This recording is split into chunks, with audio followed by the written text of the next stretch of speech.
Un pasado tenebroso para algunos, progresista para otros. Lo cierto es que la estampa y figura de la reina doña Leticia Ortiz Rocasolano, no cuadra con los estereotipos de, lo que hasta ahora, se esperaba de una reina en un país donde sus tradiciones más profundas exigen una conducta intachable de quienes tienen la responsabilidad de ser la cabeza visible de la patria. No es baladí que lo publicado por Sierra Norte Digital nos llene de estupor y, cuando menos, de vergüenza ajena. Nunca nos acostumbraremos a los escándalos provocados por algunos miembros de la Casa Real, empezando por la cúspide, si bien es cierto que dado el ambiente de corrupción y libertinaje que campa por ella, todo es posible. Lástima que estos episodios escandalosos empañen la imagen de la poca buena gente que forma parte de esta familia tan progresista que hasta de los buenos modales se olvida. Y me refiero a doña Sofía, ajena por completo a estas cuitas, si bien las ha tenido que sufrir en sus propias carnes. Mis respetos hacia mujer tan ejemplar, honesta y comprometida. Fue encumbrada como reina el 18 de junio de 2014. La primera mujer en la historia que declarándose republicana será entronizada. Hay cosas que la Casa Real y aunque lo nieguen las intentan borrar de su historial. La censura comienza en el ataque a los profesionales que intentan airear cosas que no gustan. Ana Romero, experta de El Mundo en la zarzuela, que fue despedida tras citar a Corina en la noticia sobre la abdicación de don Juan Carlos. O a María Ramírez, hija de Pedro J. Ramírez, exdirector del diario El Mundo que fue cesado por presiones, que fue sancionada con un mes de empleo y sueldo por solidarizarse con su compañera. O a los de El Jueves, a los que la editora les obligó a destruir todas las portadas donde aparecía el rey, Felipe y una corona tan llena de mierda como en la realidad. O a José Manuel Lara, al que le cortaron la financiación 3 importantes entidades bancarias una semana después de editar el libro de Pilar Urbano sobre la participación del monarca en el 23F. Por supuesto que está prohibido hablar de los siguientes temas. 1. Alonso Guerrero, su profesor en la adolescencia que se convirtió en marido. Cuando Casa Real confirmó en 2003 la relación entre el príncipe y la periodista, la zarzuela ya había trabajado para evitar que trascendiesen las fotografías de la primera boda de doña Leticia. Y es que uno de los mayores problemas de la Casa Real para aceptar el matrimonio era que Leticia fuese una mujer divorciada. 2.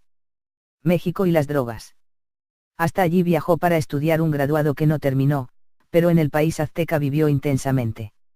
La revista mexicana Quien hablaba de su gusto por el tequila y por el amante que disfrutó en su estancia.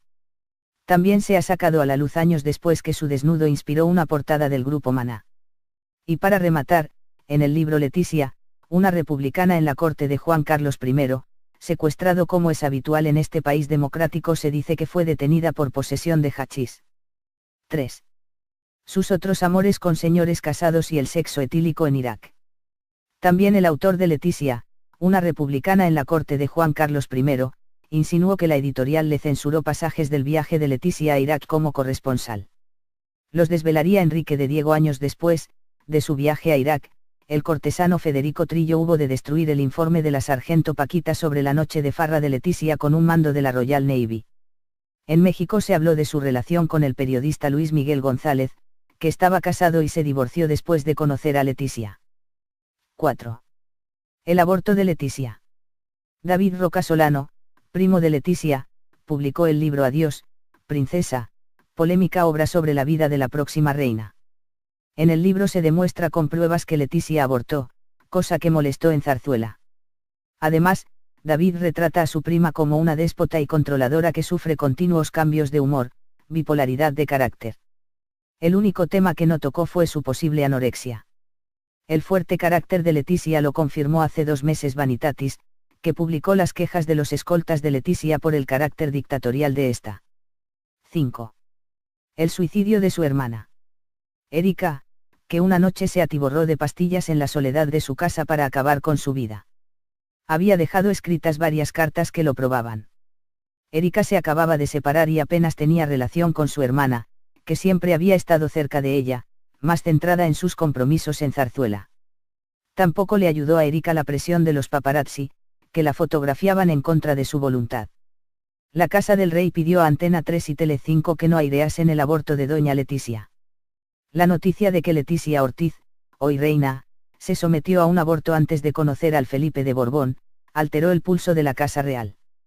Pocas cosas de entre la avalancha de rumores, noticias y escándalos que rodean a la zarzuela han alterado tanto el pulso del rey Juan Carlos como el reconocimiento de que Leticia Ortiz se sometió a un aborto antes de conocer al Felipe de Borbón, episodio no completamente desconocido, cierto, pero que ha rebrotado con fuerza a raíz de la publicación del libro Adiós, Princesa, obra de David Roca Solano, primo carnal de Leticia y en otro tiempo su confidente y amigo, aunque nosotros lo resucitamos tras el anuncio de la nueva ley del aborto.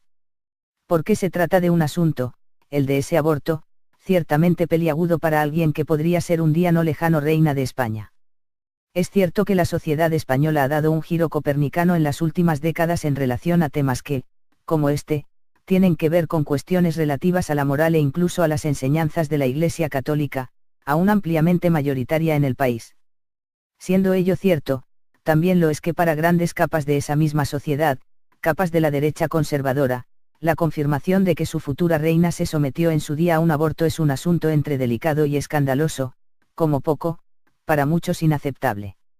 Razón por la cual el entorno de la zarzuela se movilizó tras la publicación para tratar de minimizar los daños que sobre la imagen de la princesa de Asturias podrían significar la discusión a tumba abierta del tema del aborto en programas del tipo Sálvame o su versión deluxe, presentes en la parrilla de Telecinco, por ejemplo, por no hablar de otros de parecido porte, si bien más moderados, en Antena 3 e incluso en TVE los fines de semana, el programa Corazón. Aseguran los mentideros que don Juan Carlos, cuyas relaciones con Leticia más que frías son gélidas como es sabido, se involucró directamente en este asunto, al punto de haber hablado personalmente con alguno de los grandes patronos de las cadenas en cuestión, para pedirles que evitaran por todos los medios que el aborto de Leticia se convirtiera en motivo de discusión en los reality show de las distintas cadenas. El envite no es menor, lanzar tan morboso tema como carnaza de discusión en ese tipo de programas podría significar un daño añadido tan grande a la imagen de los entonces príncipes de Asturias como para imposibilitar un día su acceso al trono. Y las cadenas cumplieron escrupulosamente el encargo. La censura encubierta que sufrió la publicación del libro escrito por el primo de doña Leticia, por la gran mayoría de medios de comunicación españoles los desautoriza totalmente a la hora de hablar sobre libertad de expresión. Con la débil excusa de que no quieren hacer publicidad a alguien que ha escrito por venganza, parece que se han puesto todos de acuerdo para ningunar el libro. Cuando menos resulta raro y cuando más parece que hay bastante miedo. El autor cuenta que en octubre, quizá noviembre de 2008, viernes, pasadas las 9 de la noche, recibió en su despacho de abogado la visita de un periodista y escritor que deseaba hablar con él. El encuentro ocurrió en la sala de juntas del bufete y Roca Solano grabó la conversación. La grabadora es un arma portentosa contra los que sienten inclinación a desdecirse, abogados, clientes, periodistas. El visitante le mostró documentos comprometidos sobre Leticia Ortiz, los papeles de la clínica abortista de Ite. 4 pequeñas cuartillas, mitad de un folio y el expediente médico. El EO le había encargado a él en 2003 ir a la clínica a pedirlos y destruirlos. Roca Solano dice que lo hizo y los quemó en el fregadero de su cocina. Considera que haberle encomendado a un particular como él la eliminación de unos expedientes que podían poner en peligro la ya escasa respetabilidad de la monarquía, había sido una chapuza. Dice que lo normal hubiera sido encargar eso a los servicios secretos. Pero la enorme chapuza fue urdida por Leticia y Felipe para que los reyes no se enteraran y no frustraran una boda que les encantaría haber impedido. O sea, que acusa directamente al príncipe de haber tramado el engaño. Los papeles que le mostró el periodista y escritor eran fotocopias. Cuando Roca Solano se lo señaló, el visitante respondió: tengo originales, pero no pretendo hacer chantaje. Lo que pretendía era escribir un libro sobre Leticia y que Roca Solano le ayudara. A cambio le ofrecía la mitad de los derechos del libro y que todos los contenidos fueran supervisados por él. Roca Solano le hizo ver que ningún editor español le iba a publicar eso. Describe al visitante como un idealista de izquierdas que pretendía poner en evidencia la hipocresía del poder. Y lo compara como el primer marido de L.O., Alonso Guerrero, a quien describe como otro revolucionario de salón. Radicales de interior que no saben por dónde se agarran una hoz o un martillo. Roca Solano no aceptó la propuesta del visitante. Pero tampoco alertó a Zarzuela de las intenciones de aquel hombre ni de que tenía copias, y según él, originales, de material comprometido sobre Leticia. Admite que en otro tiempo hubiera corrido a Palacio para contarlo. Pero para entonces ya me había hartado de tanto vasallaje, de tantos desprecios familiares, de reconvertir nuestras vidas en altares dedicados a la adoración de una princesa caprichosa.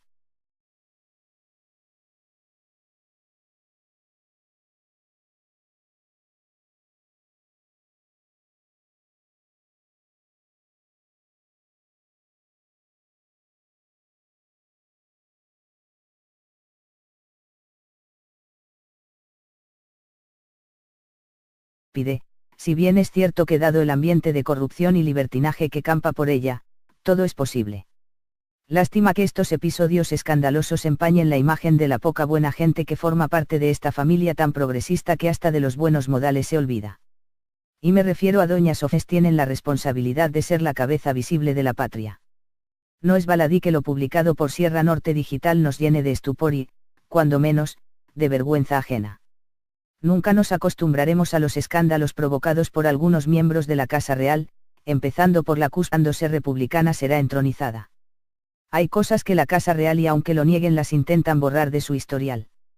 La censura comienza en el ataque a los profesionales que intentan airear cosas que no gustan.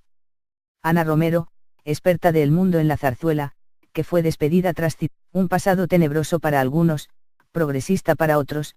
Lo cierto es que la estampa y figura de la reina doña Leticia Ortiz Rocasolano, no cuadra con los estereotipos de, lo que hasta ahora, se esperaba de una reina en un país donde sus tradiciones más profundas exigen una conducta intachable de quien fía, ajena por completo a estas cuitas, si bien las ha tenido que sufrir en sus propias carnes. Mis respetos hacia mujer tan ejemplar, honesta y comprometida. Fue encumbrada como reina el 18 de junio de 2014. La primera mujer en la historia que declaró